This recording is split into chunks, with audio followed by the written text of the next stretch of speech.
So, this is just a review on my Lego ship I've been building.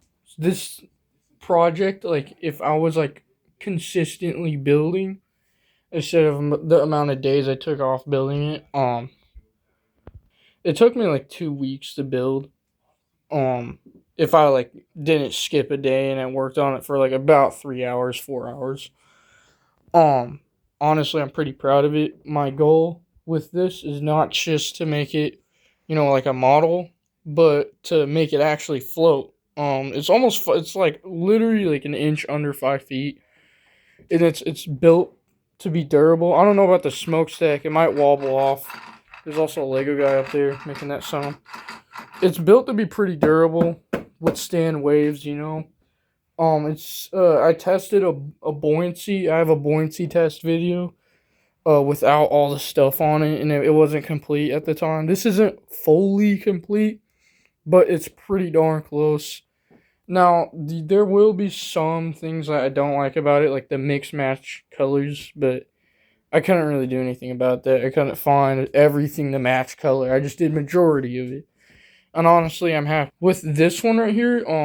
This one's already complete. It's a successful build. It floats. It's big, It just, there's one problem about it is that it sinks in the water really low. But honestly, like most yachts, this is based off kind of like a yacht, like a steam yacht in the like early 1900s. So they do sink in the water low averagely, and also it makes sense because the rudder area is really big. It would make sense. The thing about this one is it's like a bunch of mixed colors because I didn't have colors to match at the time. But this is like my version 1. This is my version 2. It's way bigger. It's pretty big. I mean, look at my bed. Look at my cat compared to it.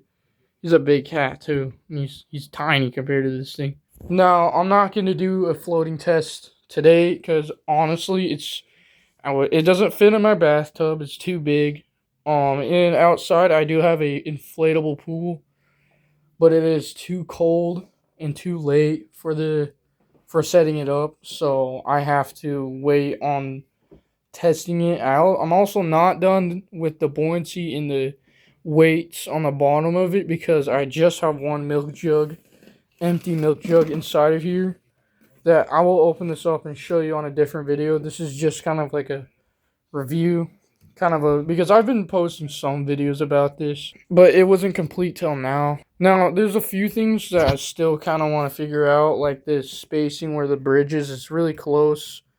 This area, I mean, it doesn't look that bad, but I think honestly it reminds me of the SS United States in a way. The smokestack I think is perfect. The way it's built is honestly, in my opinion, the best thing about it. I mean, its shape is really good.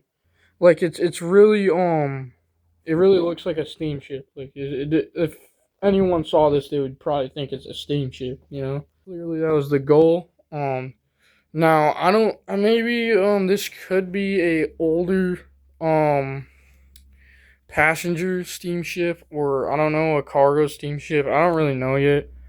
Honestly, I had no instructions. I kind of just built off of my mind. I took some ideas from pictures of steamships, but all the shaping and everything here is honestly just built off of what I've practiced off of, like the previous project. Now, this was actually completely rebuilt. My previous ship, it was almost 7 feet long. It was 6'8" or 6'9". It was enormous. I mean, like it didn't even fit on my bed, but it had structural issues and it just kept falling apart. The stern would just collapse. So I rebuilt everything. The entire thing took apart and just rebuilt it to be smaller, more compact. And my goal with the last one was to make it float, but with that kind of structural problem, it would probably just fall apart in the water. So this one's built durable. I mean, there's no like weak points on it. Like I can punch it. It's not going to break. Honestly, this thing's very durable. Like, unless if I dropped it, obviously it would break. But like, it's definitely durable to withstand water really easily. Now, I didn't build a bunch of superstructure clearly because building Legos to make a like a floating ship without like the ones that are already built for water, it's pretty difficult, especially when there's a lot of weight on the top. So I just had to make a smaller kind of superstructure thing and just act like there's all the rooms are on the inside of a ship. Like older steamships are like that anyways. Now it's not enormous, but it's pretty big. I mean, I'm gonna put a Lego figure. That's a Lego figure compared to it. Here's another angle of a Lego figure compared to it. Here's it on the bow. I mean, overall, this thing is honestly really big and successful so far. I've not had a singular like actual structural problem yet. I might in the future. One of my worries is, so you know how this works. I'm gonna have weights on the bottom so it doesn't tip over, but there's gonna obviously be things holding up with just weights in it and no buoyancy tanks like water bottles and styrofoam to hold it up in the water. It will just sink. So I need some sort of something to hold it up in the water because this is gonna fill up with water, just like my other one over there. That one, it fills up with water, but styrofoam's inside of it, so it keeps it afloat. Without that, it would just sink. So I'm gonna have weights on the bottom. I already have 2 dumbbells under there, and then I have a milk jug in there right now, and that's what kept it up. But with all this stuff, it's not gonna really work. It's just gonna sink in the water, and the dumbbell, it's just gonna tip over. So I might have to add more weights and more buoyancy tanks, which might cause the top to just rip off because there's so much pressure pushing up here.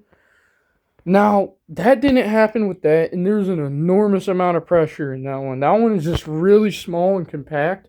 It's one of these. It's as wide as one of these. Like you can see that.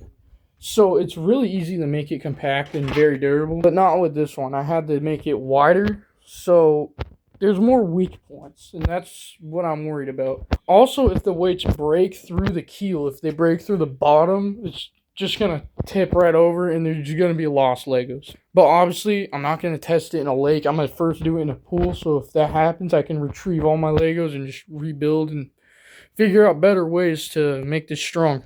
Now, there is not an interior. If you were wondering, there's no interior. It's just hollow. Everything's hollow. I want to figure maybe an interior will make everything kind of heavier.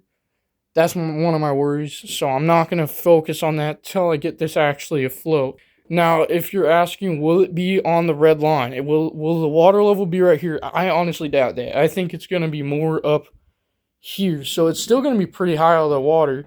It's going to be a lot higher than that. That was really low. And the thing about this is the dimensions of this boat, it's a lot longer than its width. Now this boat is a lot wider than its length.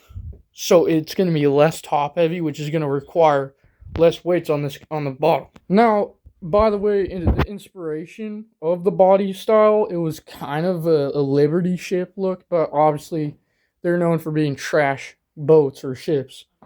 So I went with something a little different. I don't want to, make a ship after a very trash one that was just used in World War II to be built as many units as possible.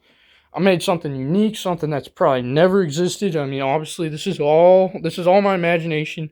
Everything was built just by me. There's no instructions for this. I just had to figure it out. Now, it wasn't too hard. By the way, the best way to figure out how to build things like this, literally, it's kind of crazy. It was Minecraft for me.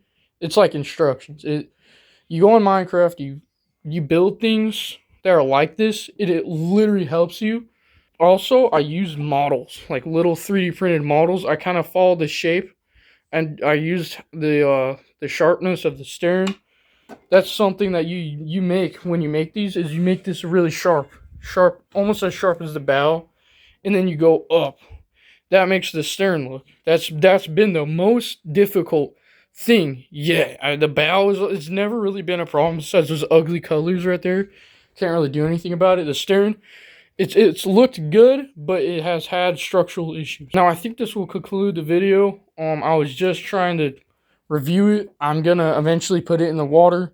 I'm gonna try to get this thing to float. I'm not gonna give up on it because this one worked. So I know if that works, this can work. And its size advantage, it kind of helps it because I can put more room for all of my containers I've been collecting. I have all kinds of containers. I have protein containers. I got pre-workout containers, Gatorades. I even got the Downy stuff for your laundry. It's right there. I have milk jugs in there too. So for me, like, depending on the size of your ship, the milk jugs are very effective because they're so big and buoyant. But I've been collecting all shapes because there's still things in the way inside of the boat. Like in here, it's just hollow. There's literally nothing in it. So I can put things to help it stay afloat or make it stay afloat. Without it, it wouldn't float. It would just either tip over or just sink.